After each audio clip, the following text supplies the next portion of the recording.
Halo, assalamualaikum warahmatullahi wabarakatuh. Ketemu lagi dengan Krida Info, teman. Oke, teman, hari ini hari Rabu, tanggal 28 Oktober 2020, bertepatan dengan ulang tahun Sumpah Pemuda yang ke-92, teman. Oke, dan hari ini kita akan membahas mengenai Sumpah Pemuda ini. Lalu saya akan juga membahas mengenai peran daripada etnis Tionghoa selama masa perjuangan, kemudian berjuang bersama-sama memperjuangkan kemerdekaan Indonesia tahun 1945, teman. Oke, teman. Pada tahun 1928, tepatnya tanggal 28 Oktober 1928, PPPI atau Persatuan Pelajar-Pelajar Indonesia melakukan kongres di Jakarta yang kedua, teman. Kongres Pemuda yang kedua di Jakarta dan bermarkas di rumahnya seorang Tionghoa bernama Si Kong Lian, teman, yang beralamat di Jalan Kramat Raya nomor 106 yang saat ini sudah dijadikan menjadi museum Sumpah Pemuda, teman. Mereka bermarkas di tempat ini untuk melakukan kongres pemuda yang dilakukan di 3 gedung yang berbeda, ya. Yang jelas tempat ini, Kramat Raya nomor 106 ini, menjadikan markas atau kantornya PPPI ini, pencetus daripada Sumpah Pemuda tahun itu, teman, di mana juga pada saat itu juga diprakarsai lagu kebangsaan Indonesia yang diciptakan oleh Wage Rudolf Supratman, teman, berkontribusi besar terhadap negeri ini, teman, di mana beliau lahir tahun 1903 dan wafat tahun 1937 di Surabaya. Beliau sudah memberikan kontribusi yang sangat besar terhadap bangsa Indonesia. Indonesia Raya masih terus diperdengarkan karena memang menjadi lagu kebangsaan Indonesia. Hari ini kita akan membahas mengenai pejuang-pejuang daripada etnis Tionghoa, teman, di mana mereka sangat berkontribusi bahu-membahu dengan warga pribumi untuk meraih kemerdekaan Republik Indonesia ini. Oke, teman, jangan kemana-mana, saya akan bahas semuanya secara tuntas. Check it out. Krida Info, kepoin yuk. Oke, teman, berbicara mengenai Sumpah Pemuda, kita harus hafal, kita harus tahu ya. 1. Kami putra-putri Indonesia mengaku bertumpah darah satu tanah air Indonesia. 2. Kami putra-putri Indonesia mengaku berbangsa satu bangsa Indonesia. 3. Kami putra-putri Indonesia mengaku berbahasa satu bahasa Indonesia. Untuk itulah maka dengan Sumpah Pemuda ini kita bisa bersatu. Kita sampai saat ini, sampai hari ini kita masih bisa berdiri negeri ini. Oke, teman, untuk melengkapi informasi yang saya sampaikan ini, saya akan tayangkan mengenai Sumpah Pemuda dan perjuangan bangsa Indonesia ini, termasuk juga lagu kebangsaan Indonesia yang diciptakan oleh Wage Rudolf Supratman. Untuk melengkapi informasinya, kita saksikan saja tayangan berikut ini. Check it out.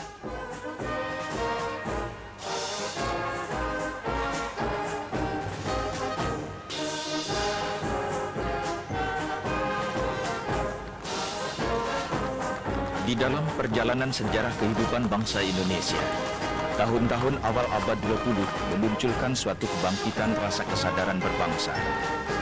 Budi Utomo yang dibentuk pada tanggal 20 Mei 1908 merupakan ancang-ancang pertama dari sejarah berdirinya berbagai organisasi pergerakan kebangsaan. Susul-menyusul dibentuk berbagai organisasi yang melibatkan banyak pemuda yang sadar akan usaha memperjuangkan kemerdekaan Indonesia. Perkumpulan-perkumpulan pemuda seperti Yong Yafa, Yong Ambon, Yong Sumatera Nenbon, Yong Batak Bon, Yong Silebes, Yong Islami Tenbon, Perhimpunan Pelajar-Pelajar Indonesia dan banyak lagi merencanakan untuk membentuk tenaga-tenaga lahir batin tanpa pamrih mengabdi kepada Gerakan Persatuan Indonesia. Mewujudkan rencana ini diadakanlah Kongres Pemuda Indonesia pertama pada hari Jumat 30 April hingga hari Minggu 2 Mei 1926 di Gedung Loji Frei Metzler, sekarang Jalan Budi Utomo nomor 1 Jakarta.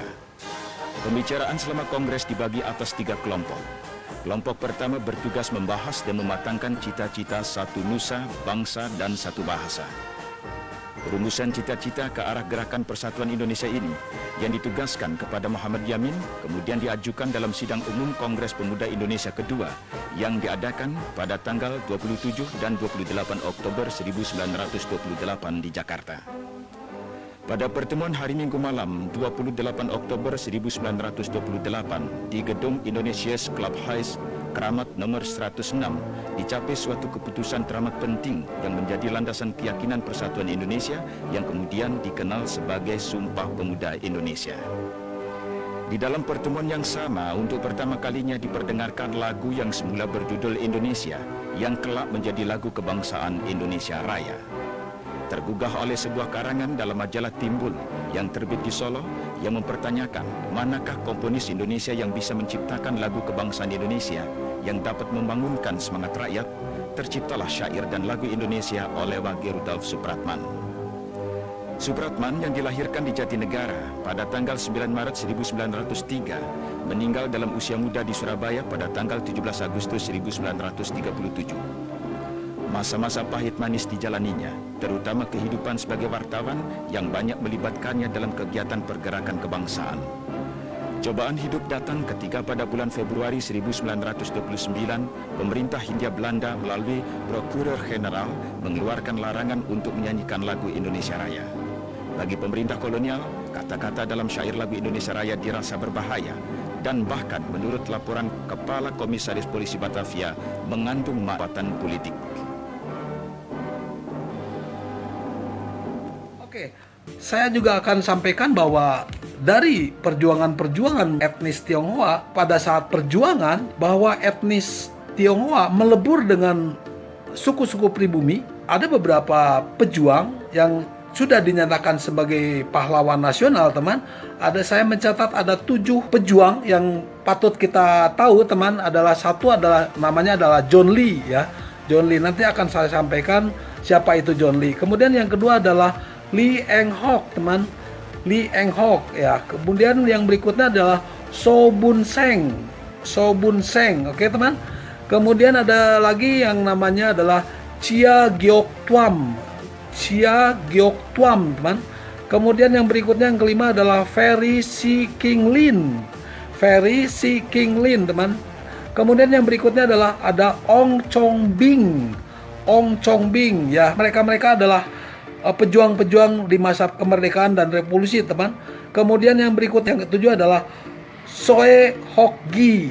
Oke, teman. Jadi dari ketujuh pejuang revolusi itu saya akan sampaikan siapa mereka, sepak terjangnya di masa-masa perjuangan untuk meraih kemerdekaan Republik Indonesia.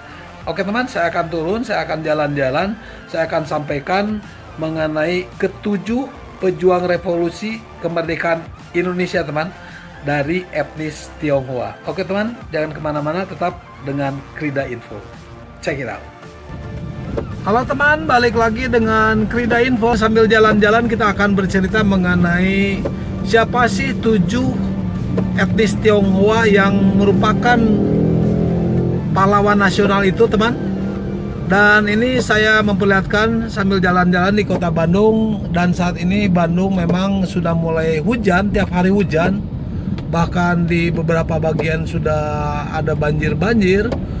Oke, teman, siapakah 7 pahlawan nasional beretnis Tionghoa, teman? Saya angkat dari IDN Times, teman. Oke, teman, siapa itu John Lee? John Lee, jika kamu berkunjung ke Taman Makam Pahlawan Nasional di Kalibata, teman, kamu akan menemukan nisan bertuliskan nama John Lee. Nama yang tak umum untuk orang Indonesia, kan? Benar, ini karena John Lee atau kerap dipanggil Daniel Dharma adalah pejuang keturunan Tionghoa, teman. Lahir di Manado tanggal 9 Maret 1911. John Lee merupakan perwira Angkatan Laut RI di masa penjajahan Jepang, teman. Awalnya ia menuntut ilmu di sekolah berbahasa Belanda, Hollands Chinese School, dan Christelijke Legene School di Manado. Namun ketika menginjak usia 17 tahun, ia nekat pergi dari kampung halamannya menuju Batavia untuk mendapatkan pendidikan militer, teman. Salah satu kontribusi besar daripada John Lee yang membuat namanya terkenal adalah ia berhasil menembus blokade Belanda di Sumatera dan menukar komoditas Indonesia dengan senjata. Kapal yang dipimpin oleh Laksamana Muda ini juga sangat lincah, selalu lolos dari bidikan musuh. Pada tahun 1950, Lee juga dikenal aktif dalam menumpaskan gerakan pecah belah Republik Maluku Selatan, teman, atau RMS, dan pemberontakan PRRI. Masih banyak lagi kontribusi John Lee terhadap kemerdekaan RI. Itulah kenapa ia dianugerahi gelar pahlawan nasional di tahun 2009 lalu. Oke, itu teman mengenai John Lee. Yang berikutnya adalah siapa itu adalah Lee Eng Hock, teman. Lee Eng Hock lahir di Balaraja, Tangerang pada 7 Februari tahun 1893, teman. Ia adalah salah satu tokoh Tionghoa yang terlibat aktif dalam memperjuangkan kemerdekaan bangsa Indonesia. Ia mengawali karirnya sebagai jurnalis di surat kabar Tionghoa bernama Sinpo pada tahun 1910. Namanya mulai dikenal pada tahun 1926 setelah mempelopori gerakan pemberontakan di Banten terhadap pemerintah kolonial Hindia Belanda. Pada peristiwa itu, massa pribumi bergerak merusak jalan, rel kereta api, instalasi listrik, dan semua properti milik penjajah. Dalam pemberontakan ini, Lee Eng Hock diam-diam mengamati gerak-gerik pasukan Belanda dan mengirimkan informasi-informasi yang ia dapatkan kepada para pejuang. Karena tindakan tersebut, ia sempat ditahan dan diasingkan ke Boven Digul atau Tanah Merah, Papua selama 5 tahun, yakni dari tahun 1927 hingga 1932. Selama pengasingan, Lee Eng Hock menolak bekerja sama dengan pemerintah Belanda walaupun telah diberikan iming-iming. Ia lebih memilih hidup serba kekurangan dengan membuka kios tambal sepatu. Jasa-jasa Lee Eng Hock diakui oleh pemerintah Indonesia. Pada tahun 1959, 2 tahun sebelum ia meninggal, pejuang tersebut diangkat menjadi perintis kemerdekaan Republik Indonesia. Ia kini dimakamkan di Taman Makam Pahlawan Giri Tunggal, Semarang. Oke teman, yang berikutnya adalah So Bun Seng. Ya, So Bun Seng sebenarnya merupakan penggiat seni di masa penjajahan Belanda. Ia aktif dalam kelompok sandiwara bernama Dandanela di Aceh pada tahun 1920. Dari situlah sikap anti Belanda dan rasa cintanya terhadap tanah air tumbuh. Sekitar tahun 1926, ia pindah ke Padang, Sumatera Barat, dan bergabung dalam kelompok gerilya yang dipimpin oleh Letnan Kolonel Ismail Lengah. Bun Seng yang berbakat dalam sandiwara pun mendapatkan tugas memata-matai Pao Ain Tui, sebutan untuk kelompok Tionghoa yang pro terhadap Belanda. Langkah Bun Seng dalam membela NKRI terus berlanjut hingga pasca kemerdekaan. Ia bergabung dengan batalion Pagaruyuang, terlibat dalam penumpasan pemberontakan DITII dan berbagai aktivitas berbahaya lain demi mencapai Indonesia yang benar-benar merdeka. Pada tahun 1958, ia pun memutuskan berhenti dari dunia militer dan kembali menggeluti seni. So Bun Seng meninggal pada usia 89 tahun di tahun 2000. Almarhum dijemput oleh pasukan kehormatan dan dimakamkan secara militer di Taman Makam Pahlawan Kalibata, Jakarta. Oke teman, yang berikutnya adalah pejuang etnis Tionghoa. Ini adalah Chia Giok Tuam atau yang dikenal sebagai Basuki Hidayat, adalah pejuang keturunan Tionghoa yang berasal dari Surabaya, Jawa Timur.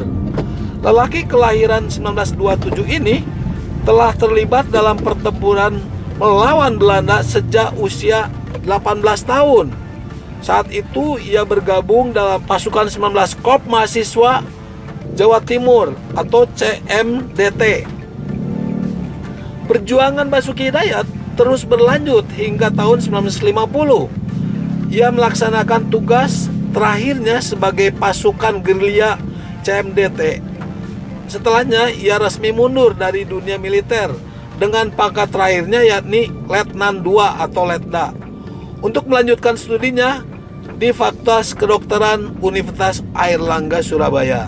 Pada tahun 1958, Chia Gyok Tuam menerima sejumlah tanda kehormatan atas jasa-jasanya sebagai pejuang kemerdekaan.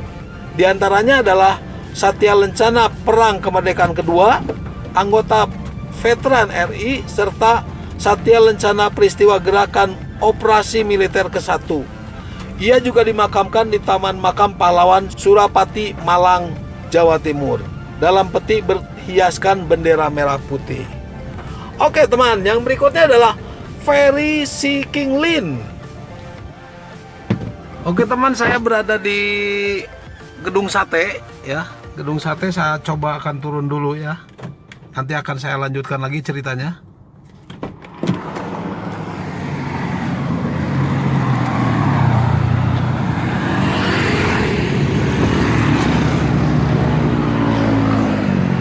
Oke teman, inilah Gedung Sate Bandung teman, dimana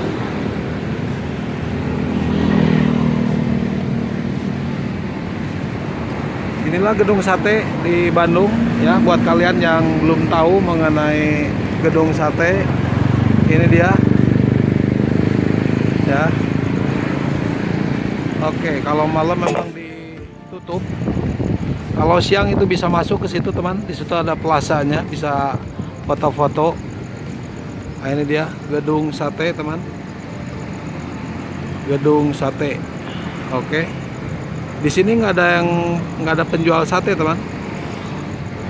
Nggak ada penjual sate, tapi memang di atasnya itu tidak nampak sebenarnya. Ada di atas itu ada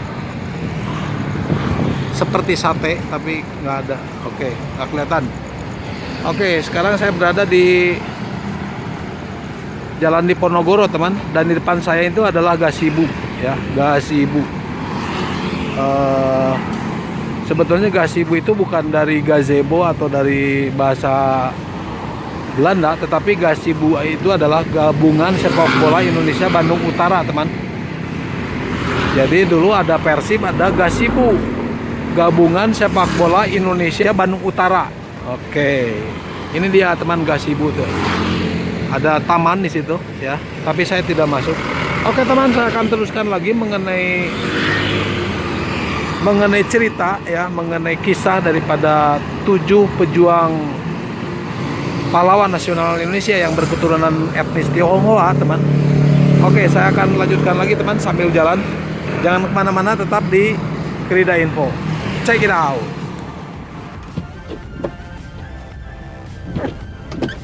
Berikutnya ada Ferry Si King Lin, lahir tahun 1933 teman. Ia besar di kalangan mapan yang memiliki pabrik gelas di Karditonpura, Surakarta atau Solo, Jawa Tengah.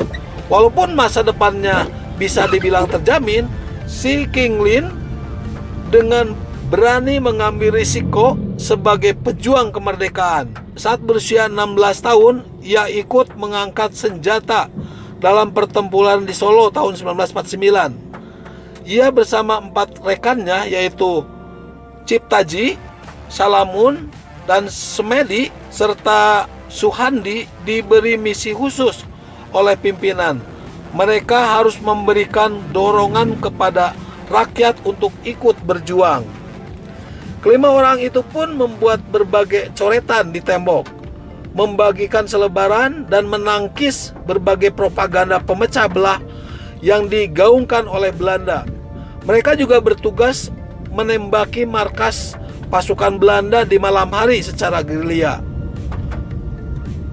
Sayang sekali, Si King Lin dan keempat temannya diserang oleh tentara Belanda di tengah pertempuran. Sejumlah peluru menyasari tubuh Si Qinglin dan Xuandi. Keduanya gugur seketika, sedangkan 3 kawan lainnya berhasil meloloskan diri. Perjuangan Si Qinglin memang berhenti di usia 16 tahun. Namun jasa-jasanya begitu besar dalam pertempuran Solo saat itu. Ia pun dimakamkan di Taman Makam Pahlawan Jurug, Solo, Jawa Tengah, sebagai satu-satunya keturunan Tionghoa. Oke, yang berikutnya yang keenam adalah Ong Chong Bing, teman. Pejuang kemerdekaan keturunan Tionghoa terakhir di daftar ini adalah Ong Chong Bing, atau yang dikenal juga sebagai Daya Sabdo Kasworo. Berbeda dengan lainnya, ia berjuang sebagai dokter yang merawat korban pertempuran 10 November 1945 di Surabaya, Jawa Timur.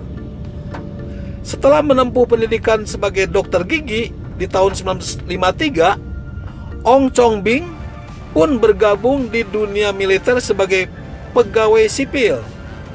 Singkat cerita, ia mendapatkan gelar kapten 2 tahun setelahnya di bawah Resimen Infanteri RI ke-18 di Jawa Timur.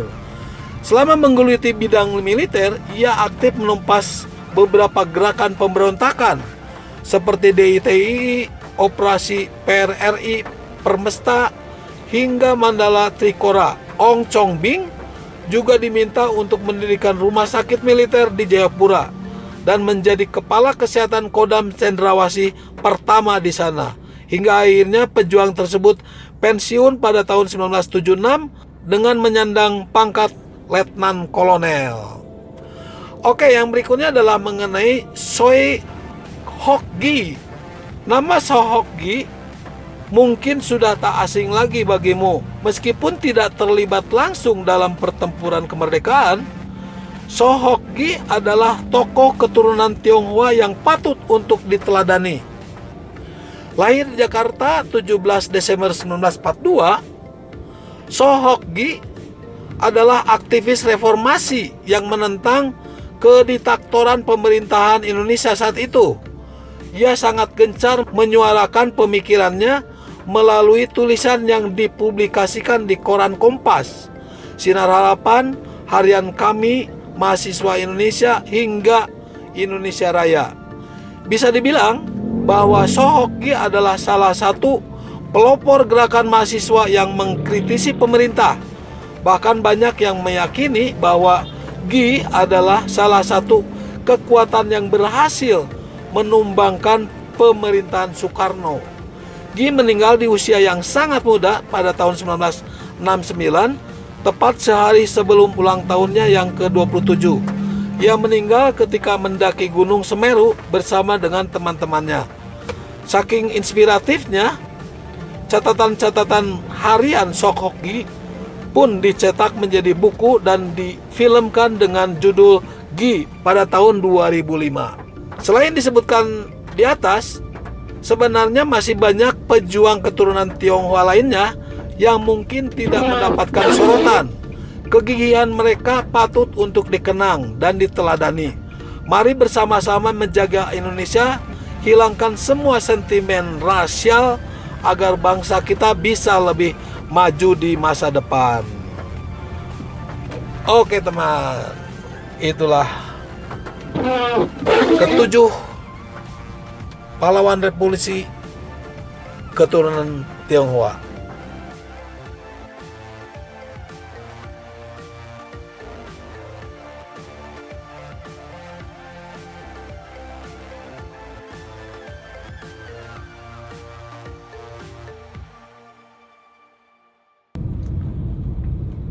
Ini Jalan Insinyur Haji Juanda, teman, atau yang lebih dikenal dengan nama Jalan Dago, teman.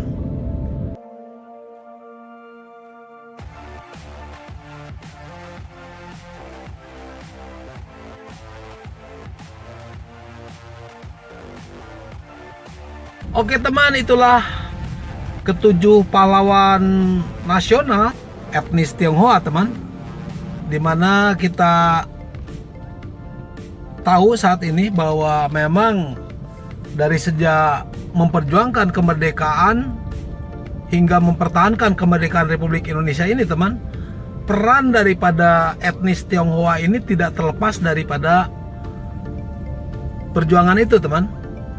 Dimana tadi disampaikan bahwa mereka itu menjadi pahlawan nasional. Untuk itu kita harus menghargai, saling menghargai antara etnis Tionghoa maupun etnis, ya pokoknya sesama bangsa Indonesia harus tetap menyatu, harus tetap utuh, menjaga persatuan, teman.